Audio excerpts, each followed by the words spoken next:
The only thing I remember from being 4 is a conversation I had with my mom from which I learned that I would be taking violin lessons. And I was ecstatic because it meant I would get to spend more time with Rebecca, my babysitter and role model and soon-to-be music teacher. On her part, Rebecca used that time to not only teach me how to play violin, but to invest in my life spiritually and show me ways that music could be used for the glory of God. And this really began to develop into a full-blown theory now that teaching music lessons to children provides unique opportunities for speaking into their spiritual lives. I've been teaching for over 15 years now, and I spend a lot of time considering how to orient and speak in lessons in such a way that it directs the students' attention to the Lord.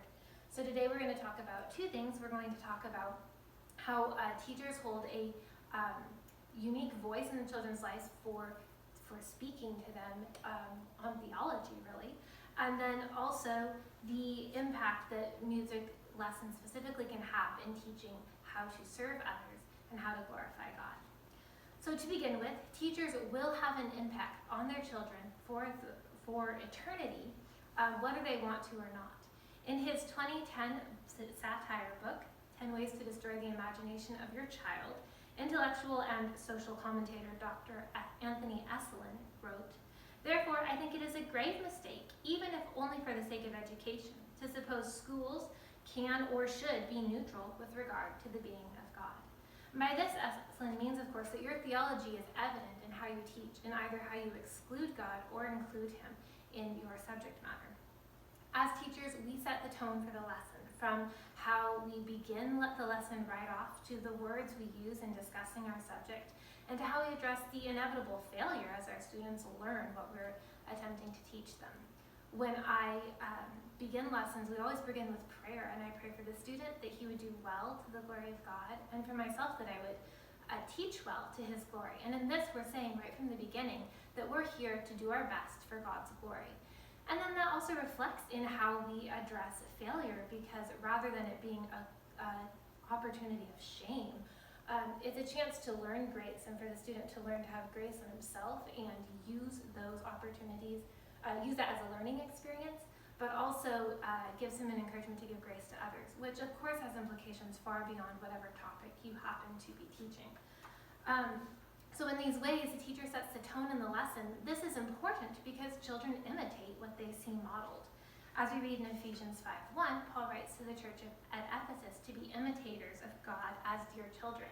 And he also says in 1 Corinthians 11:1 what hopefully all of us teachers could say to our students: imitate me, just as I also imitate Christ. This is true regardless of the subject that you happen to be teaching your student. So teachers have this unique opportunity in setting the tone and in having the children imitate how they approach the subject.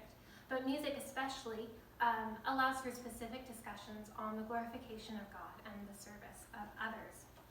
To begin with, the teacher conveys the purpose of music, implicitly for sure, but hopefully explicitly. Ephesians 5:19, again, is an encouragement from Paul to the church at Ephesus to speak to one another in psalms and hymns and spiritual songs, singing and making melody in your heart to the Lord. And this really encompasses 2 purposes of music, which J.S. Bach, the famous Baroque composer, said this way: "The aim and final end of all music should be none other than the glory of God and the refreshment of the soul." So the purpose of music is to glorify God, making melody to Him in your heart, but also the exhortation and encouragement of the saints. Both of these uses for music require a heart of service to those around you and to God. So the teacher conveys ways of service. In their 2016 book titled Sing, the modern hymn writers Keith and Kristen Getty write that in teaching our children music, we are to help them see it's given to them by the Lord for using to serve the Lord's people. Again, because children imitate what they see modeled, it's not only enough to just discuss ways of service in teaching music, but also to provide opportunities for them to serve. So, today we've looked at 2 things. We've looked at how teachers have a unique opportunity to have an eternal impact on their children in teaching their subject, but also how music specifically lends itself to discussions on the glory of God and the service of Him and His people.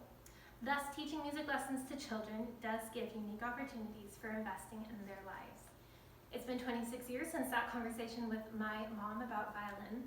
And in that time, I've had countless teachers who invested in me spiritually, who used music to the glory of God and in the service to me to teach me how to use it to His glory. Thank you.